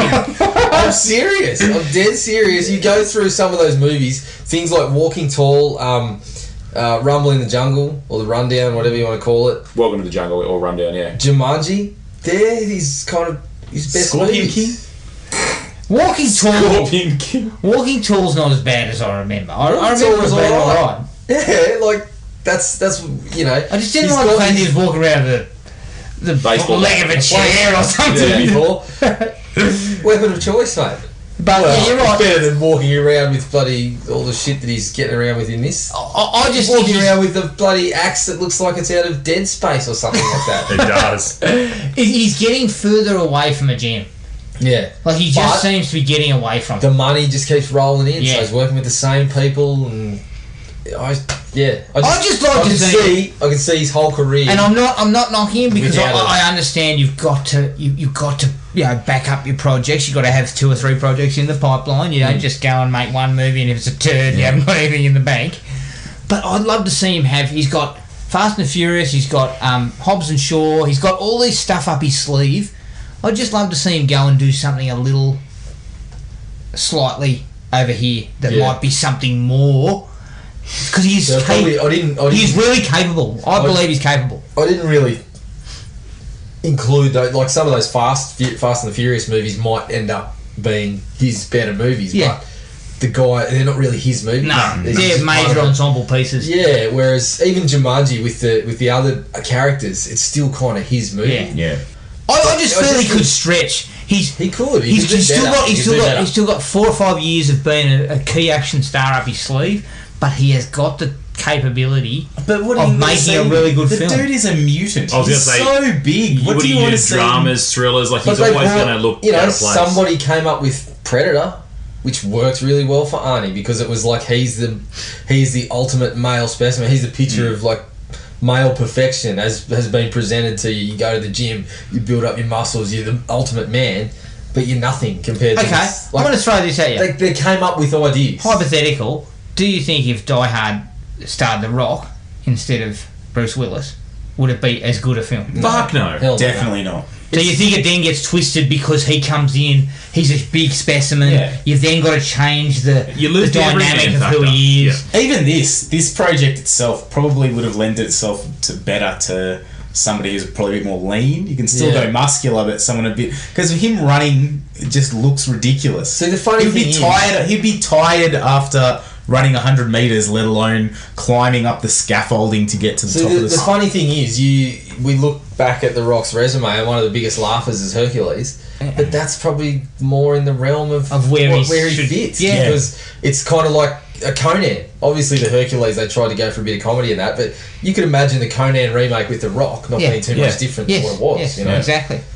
To me, I just think that this film, and again, it's sort of trying to be hypothetical on this whole thing, but why does he have to be ex-SWAT or FBI? Why can't he be a everyday guy who's in the security industry who gets suddenly in the shit? He's not superhuman. Doesn't kick ass because he never has to in this film. There's one fight and it's between him and his mate. Yeah, that gets assholed, and he's just up against the fire and these goons who have got something going on, and he has to basically try his best to take them out because of his family. But what says it, like the ones that I've enjoyed the most, even wasn't a great movie, but what was the one with his son, Snitch? Yeah, he was all right. All he was a frigging truck driver. Yes. He was a guy that obviously had a good physique, but he owned a truck driving business. That's all right. Sylvester Stallone was a truck driver too. And the on the side. Yeah. You got to chug that oil, turn your hat backwards. Yeah, I guess I could look at it this way, and I keep thinking, why do these heroes have to be so well qualified, over the top? Now, because He-Man exists. That's but again, I guess you can't buy The Rock as not being anything more than a. Well, yeah, you probably could. The truck driving, the caring father who has a truck driving business, you can cop that. You can dress him where it's not obvious. Like in the scene where he's wearing a suit, he's a big guy, but you don't know that he's a fucking tank. Yeah. I just feel they could have played down the fact that he was a heroic person who'd lost a leg. He was, FBI or whatever. It just brings on this idea of he's got all these skills, so he's just going to tag these blokes. He's just going to do it. He's just going to tag both and go. Yeah. If he's a security expert who has none of that, he's suddenly in the poop in this massive building that's on fire. Yeah. And you are getting this sense of danger. Danger at every turn. Because this guy doesn't know how to get out of it. In this particular movie, I think that was okay. The background fit with the fact that he's gone into the security expert. Yeah. The leg, we could discuss that, whether it needed to be to that length or not. But the background that he had, and getting out of that, being a security, that fits. And the best fight of the movie was against someone equally qualified. Yes. The problem was, by the end of it, he'd done all that, like the building, just scaling every obstacle that the building threw at him.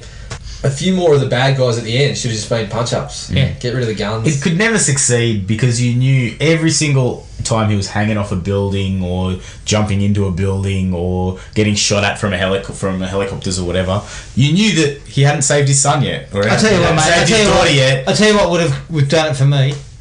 He falls from the building and dies, and Neve Campbell is put in the position of the hero. Fuck yeah, no one would have seen that. And it would have been like Seagal. Executive decision. Yes. Seagal's the man. Boom. The Rock's the man. The Rock's going to do it. Bang. Falls. You could have changed the tone of the whole movie. She is then quickly on her own with those two kids. Yeah, she sees it happen and she's like, all right, now. And because they'd already set up. I love this. Would have actually, it would have actually had a bit of a meta aspect to it because that's kind of what happened in Scream. Yeah. She was the leftover after the star died. Yes.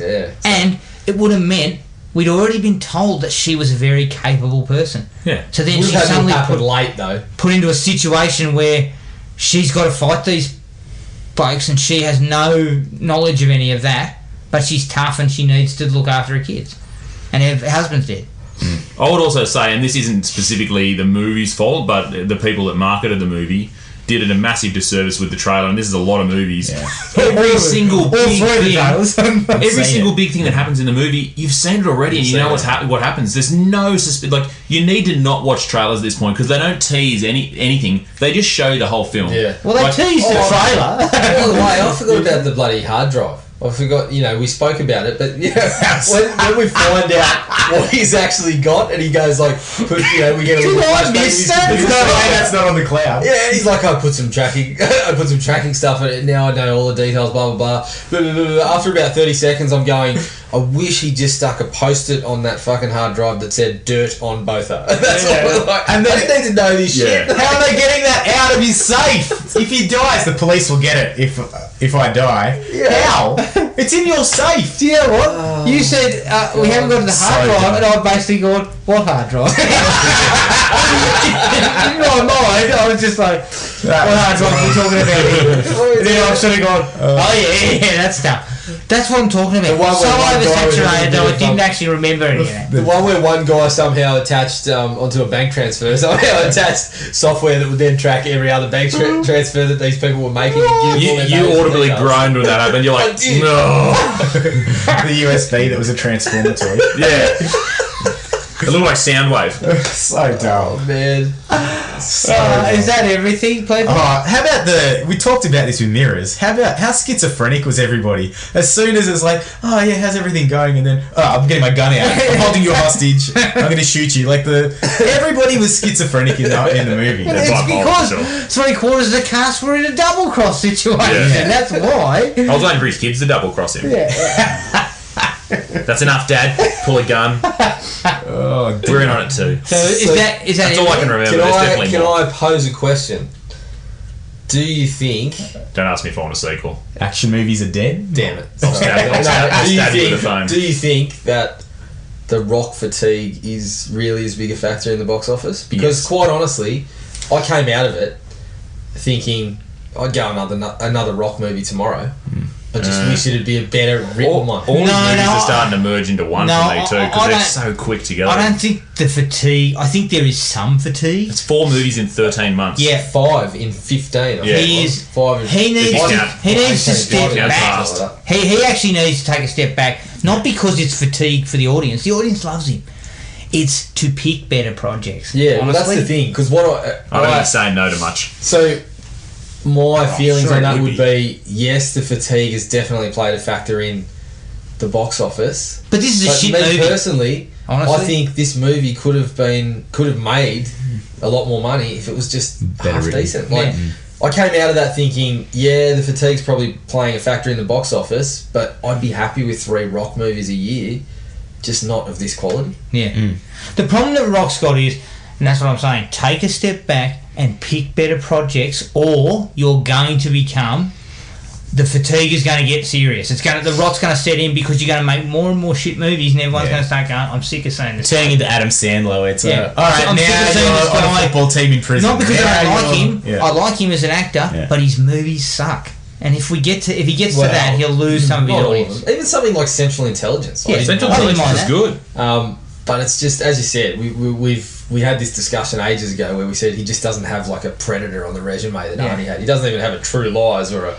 So, yeah, I just wish he would find... Just take a year off something that's just going to knock it out and of the either park. pick better projects or take projects and build them up and make, and spend more time. Do you want him to do like Will Ferrell? I'm going to do Stranger Than Fiction. No, I just want him to do... I'm honest, I think he can do that. Movie. I think he can do that. It doesn't have to be an action film for me. I think he's a good enough actor to give us something, but it's got to have a little bit to pull in the crowds. Look, the only time he can get into a dramatic thing is where it involves a little bit of comedy, like Pain and Gain. Yeah, he was good there. I don't think he's a dramatic role. No, but I think if the right person can find him the right role, whether it be in a thriller or an actioner that's a little more grounded, and he can give a performance, even like he did here, which I still thought was all right, I think there's a chance that he could get one of those big ticket films on his resume. Yeah. That's the only thing he's missing. He's got the box office clout coming out of his ears. He's got charisma. He's a decent actor. He's got the rig. See, the one thing he's missing is that absolute gem. I watched The Equalizer, obviously not that long ago, as I mentioned, and I think about that, and I think if The Rock was in this movie, it's an action movie, it's not half as good, because Denzel gives a fantastic performance in that movie and gives you these moments about showing his life and a little bit about his backstory and his relationships with the people that he works with and stuff.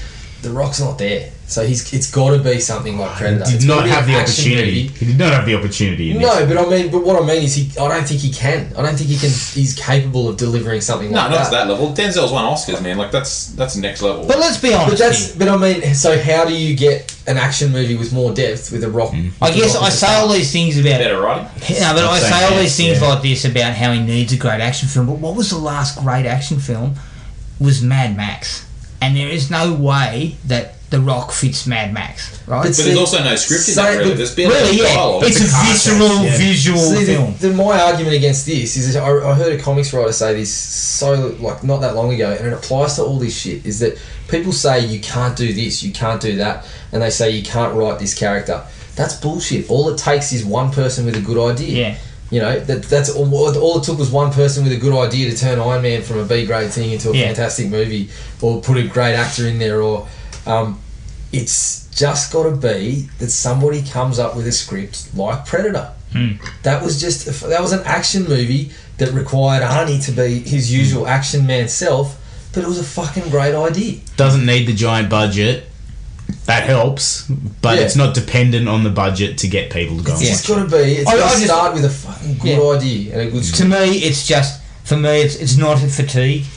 There's a bit of it, but I just would like to see him just step back. The movie sucked. Something done by the Stranger Fiction guys. No, something. Step back a little bit and pick better projects. Yeah. And try to work better projects, because it just seems that he's cranking out movies at a solid level, but there's nothing spiking up. Why doesn't he tee up with Shane Black? Yeah, he could have got into like a Nice Guys type movie. The Nice Guys would be a perfect example. Well, they talked about that doing something together, weren't they? With a quality actor like a Ryan Gosling, and he's playing off as the other. He can do some of that comedic stuff. Yeah. Okay, so he's not Russell Crowe. Yeah. But he could play in a role like that in a really good actiony / thrillery movie. Isn't that Bill Simmons? Sorry, not Ben. Bill Simmons was. Don't get on me. Are you back to Bill's son? Tired, mate. Bill's son, Ben. Yeah. But he was saying the other day, like, these comedy actors have sort of a window of about 4 years before there's that fatigue sets in and people stop going to their movies, or they stop being able to get their draw card. Then the next comedian comes along and I think The Rock's had a bit of luxury from an action standpoint, is no one's really come along to push him out of it. But that's what I was going to say. I can see where he's coming from also, because he's probably he's got a physical window. He started a little bit late coming to the party, and he's probably thinking, I need to get out what I can while I can, because I'm not going to be able to maintain this totally agree. For a long time. He is making hay while the sun shines. Yeah. Simple. And he's making a lot of hay, so he's probably not sad about it. So he's probably thinking to himself, I have to take that. I'll take these projects while they're there. I'll take them. Look, no one's arguing with his business. Yeah, he's the hardest working man in Hollywood. Oh, absolutely. He's made. But he's making things like Ballers. Can't he just cut that off? Spend less time on that. But all of these movies, I'm laughing at the concept and saying this sucks, and he's made $400 million off all of them. Even this one that we're just saying this is one of his worst, one of his lower end efforts, and it's going to make bank.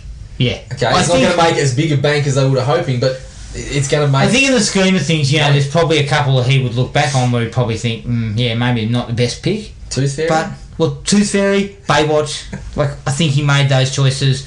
I maintain Baywatch could have been a lot better. Baywatch should have been better. Should have been better. The idea was alright. The writing, God, talk about low hanging fruit. Yeah, I'd probably give it a 4. I haven't seen it yet. All right, well that's our very in-depth review of Skyscraper. If you want to get in touch with us, send us an email at thrillme@iinet.net.au. We're on Facebook at Thrill Me Podcast Australia, Podomatic at thrillme.podomatic.com, and on Instagram at Thrill Me Podcast. Next episode, keep an eye on the Facebook page, but I did throw out, we would potentially, and we'll talk about it off air, but I was thinking maybe we'd look at the 2 It. The first part of the miniseries up against the movie, and give our little sort of thoughts on those. I'm happy to watch them both again, and perhaps look at that. So especially the new one. We'll have a bit more of a chat about that off the air, and then get back to everyone on Facebook to see where we're going. But until then, take it easy, and we'll catch up with everyone later. Cheers. Find the podcast at Podomatic or on iTunes. Don't forget to rate and review. Like us on Facebook at Thrill Me Podcast Australia, or contact us at thrillme, all one word, all lowercase, at iinet.net.au.